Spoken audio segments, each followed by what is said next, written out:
Kawasaki arrasa en Superbikes, gana títulos, rompe récords, pero en MotoGP no se les ve ni un pelo, no están ni se les espera. ¿Por qué? Hoy vamos a responder una de esas preguntas que todos los fanáticos del motociclismo se hacen alguna vez. ¿Por qué Kawasaki, una de las marcas más potentes y exitosas del mundo de las motos, decidió bajarse de la categoría reina? Te voy a contar por qué se fueron, qué pasó detrás de las cámaras y, sobre todo, por qué no han vuelto. Vamos al grano. Kawasaki sí estuvo en MotoGP. Y no por poco tiempo. Estuvieron 5 temporadas completas, desde 2003 hasta 2008. Pero su historia no fue precisamente un camino de rosas. Para entenderlo, tenemos que retroceder varias décadas, ya que la historia de esta marca en el mundo de las motos de competición tiene muchos altos y bajos. Kawasaki entró en el motociclismo internacional en la década de 1960. Su primera gran aparición en un mundial fue en 1969, en el Gran Premio de España de 125 centímetros cúbicos. Y aunque no fue un dominio absoluto, sí dejó claro que Kawasaki estaba decidida a hacerse un nombre. Desde el principio, su filosofía era sencilla: crear motos potentes, fiables y que destacaran sobre la competencia. Durante los años 70, Kawasaki empezó a dejar huella en categorías de 250 y 350 centímetros cúbicos, sobre todo con pilotos legendarios como Cork Ballington y Anton Mang.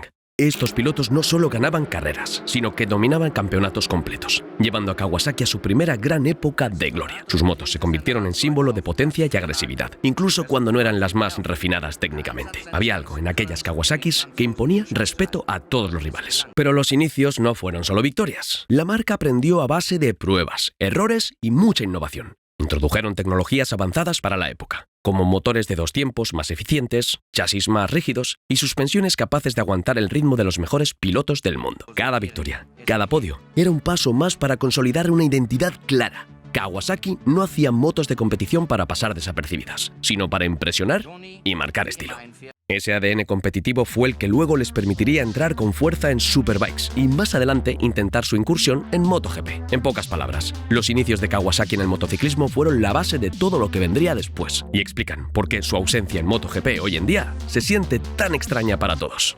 A principios de los 2000, MotoGP estaba cambiando de era. Se acababan las motos de 500 de 2 tiempos y empezaba la nueva era de los motores de 990 centímetros cúbicos de 4 tiempos. Esto fue una señal clara para muchas marcas que no estaban en la categoría. Es ahora o nunca, decían. Y Kawasaki, que ya tenía una larga tradición en carreras, decidió dar el salto. Así que en 2002 debutan como wildcard en algunos grandes premios, es decir, de invitados, por así decirlo. Ya en 2003 se meten de lleno como equipo oficial. ¿Qué moto usarían? Pues la Kawasaki Ninja ZX-RR. Verde, agresiva, ruidosa y poco competitiva. El motor tenía potencia, pero el chasis era inestable. Los neumáticos no funcionaban bien y los pilotos se quejaban constantemente. En esos primeros años probaron con varios nombres: Garry McCoy, Alex Hoffman, Olivier Jack, pero el rendimiento no despegaba. Salvo alguna sorpresa puntual en mojado, las Kawasaki se movían más por el fondo del pelotón que por la cabeza de carrera. Ahora bien, no todo fue malo. En 2006 llega un piloto que cambiaría las cosas: Shinya Nakano. Él logra una pole en Assen y consigue varios top 5. Por un momento parecía que la ZX-RR se acercaba al grupo de los campeones. Pero justo en ese momento, MotoGP cambia otra vez. En 2007 entra el nuevo reglamento de 800 centímetros cúbicos y otra vez Kawasaki queda en desventaja. El nuevo motor no funcionaba, el desarrollo era lento y mientras Yamaha, Honda y Ducati evolucionaban a toda velocidad, la moto verde seguía estancada. Para 2008, Kawasaki ficha a John Hopkins, que venía de hacer muy buenas carreras con Suzuki. La apuesta era clara: experiencia y velocidad. Pero el resultado fue un desastre. La moto era inconducible, Hopkins se lesiona y el equipo no suma ni un solo podio en todo el año. Y aquí viene el golpe final. Llega 2008. ¿Y qué pasó en ese año? Exacto, una grave crisis financiera global. Las marcas empiezan a recortar gastos, las ventas bajan, el mundo entra en pánico. Y los ejecutivos de Kawasaki se preguntan: ¿estamos gastando millones para quedar en el puesto 13? Además, hay que tener en cuenta que durante esos 2 años, 2007 y 2008, se estima que Kawasaki pudo haberse gastado unos 60 millones de euros en la competición. Yamaha y Honda gastaban aproximadamente lo mismo, pero claro, obtenían mejores resultados en carreras. La respuesta fue inmediata. Kawasaki se retira de MotoGP a finales de 2008, sin dramas y sin escándalos. Simplemente desaparecen. Pasado un año, en 2009, regresan, pero de manera privada, debido al contrato que habían firmado con Dorna anteriormente, y tienen como piloto a Marco Melandri, compitiendo no bajo el nombre de Kawasaki, sino de Hayat Racing Team. La gran habilidad de Melandri como piloto hizo que obtuvieran mejores resultados. Pero la moto seguía sin dar la talla. Y ya sí que sí, anunciaron su retiro definitivo. Pero eso no es todo, porque lo interesante viene después.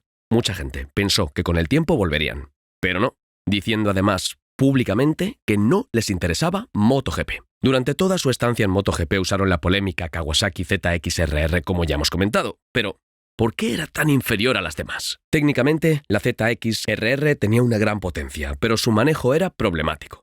El motor, potente en recta, era difícil de controlar en curvas, y el chasis no ofrecía la misma estabilidad que las motos rivales.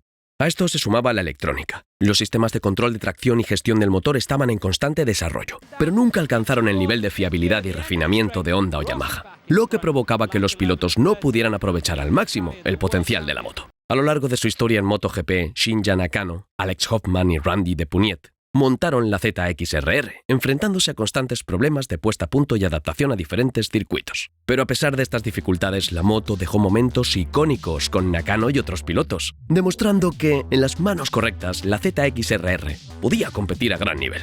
A pesar de todo, la ZX-RR sirvió como plataforma de innovación para Kawasaki. Muchas soluciones de suspensiones, frenos y electrónica probadas en esta moto luego se aplicaron en Superbike y en el desarrollo de futuras motos de competición. En cierto sentido, aunque nunca fue dominante, la ZX-RR es recordada como una moto valiente, que mostró la intención de Kawasaki de medirse con las mejores marcas del mundo. Aquí es probablemente que surja otra gran pregunta. ¿Por qué una marca que fabrica motos como la Ninja H2R, una máquina capaz de romper la barrera de los 400 km/h, no quiere estar en la categoría reina del motociclismo?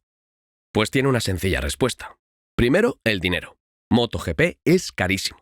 Un equipo oficial puede gastar más de 50 millones de euros por temporada, solo en desarrollo. A eso hay que sumarle logística, personal, marketing, pilotos, y Kawasaki, como muchas marcas japonesas, es muy conservadora con los números. Si no hay retorno claro, no invierten. Segundo, la imagen. Kawasaki no ve a MotoGP como el lugar ideal para vender motos, al igual que sucede con BMW. Por cierto, si quieres saber por qué BMW tampoco está en MotoGP, tengo un vídeo en el canal hablando sobre ello. Pero volviendo al grano, ¿por qué MotoGP no es un lugar para vender motos indirectamente? Pues porque las motos de MotoGP no se parecen en nada a lo que venden en la calle. Son prototipos. En cambio, en el Campeonato del Mundo de Superbikes, por ejemplo, compiten con motos derivadas de producción, es decir, motos que puedes comprar. Y ahí está la clave. En World Superbikes, Kawasaki ha sido un monstruo. Desde 2013 hasta 2020, Jonathan Rea ganó 6 títulos seguidos con la Ninja ZX-10RR. Y lo más importante, cada vez que Rea ganaba, las ventas de la Ninja subían, porque el mensaje era claro. La moto que gana es la que tú puedes tener. Marketing puro y duro. En MotoGP eso no pasaba. Nadie se compra una moto porque gane Bagnaia o Marc Márquez, porque esa moto no existe. Es un laboratorio con ruedas. En cambio, en Superbikes sí hay conexión directa con el consumidor.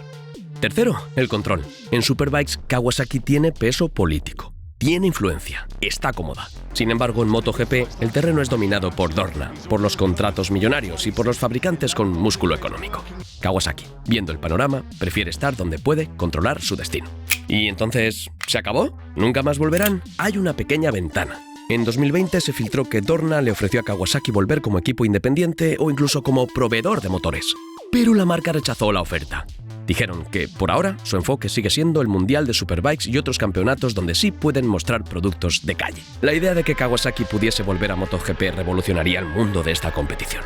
Un regreso no sería fácil.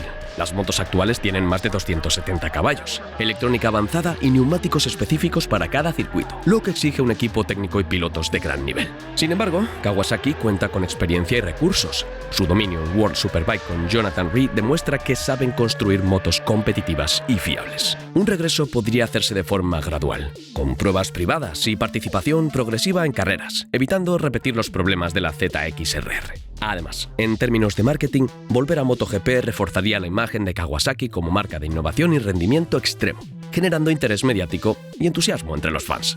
Con la estrategia, tecnología y equipo adecuados, Kawasaki podría regresar y competir al más alto nivel. Pero como yo no soy ni el director ni el propietario de Kawasaki, esa idea se quedará en el aire. Sin embargo, el motociclismo es como una montaña rusa. Las marcas cambian de idea cada pocos años. Si Yamaha o Ducati llegan a lanzar una moto eléctrica competitiva para la calle y la conectan con MotoGP, puede que Kawasaki vea una nueva oportunidad. Sobre todo porque Kawasaki sí está invirtiendo mucho en electrificación. Incluso tiene una división especial trabajando en motos híbridas. Aunque, bueno, siendo sinceros, esto a los amantes de las motos no nos hace mucha gracia. Sin sonido, no hay emoción.